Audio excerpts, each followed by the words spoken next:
আসসালামু আলাইকুম। চলে আসলাম আজকের নতুন ভিডিও নিয়ে। আমার শরীরটা অনেক খারাপ, 2 দিন যাবৎ জ্বর, কোনো কিছুই মুখে ভালো লাগে না।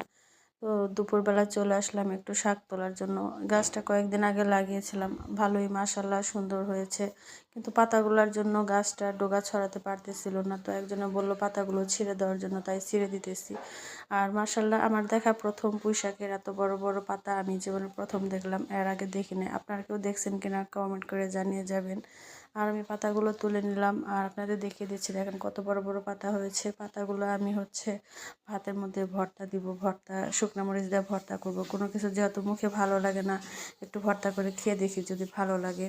তো এই তো আমি শুকনো মরিচ দিয়ে পাতাটা ভর্তা করে নিচ্ছি, আর পাশাপাশি একটু ডিম বোনা করে নেব।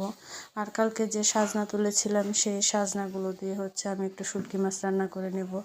শরীরটা অনেক খারাপ, বাজার টাজার কোনো কিছুই যাওয়া হইতেছে না, তো ঘরে যা আছে তাই আমি রান্না করতেছি। সাজনা দিয়ে, আলু দিয়ে, পটল দিয়ে আমি সুন্দর করে একটা শুটকি মাছের তরকারি রান্না করে নিলাম।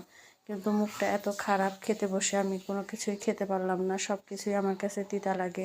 এত সুন্দর করে রান্না করলাম, তিনটা জিনিস সব কিছুই আমার কাছে একদম তিতা, কোনো কিছুই আমি ভালো মতো খেতে পারলাম না। তো আপনাদের কাছে আমার রান্নাটা কেমন হলো, আজকে আমার পুঁই গাছটা কেমন লাগলো আপনারা কমেন্ট করে জানিয়ে যাবেন। এত কষ্ট করে রান্না করলাম, কোনো কিছুই খেতে পারলাম না। আল্লাহ হাফেজ।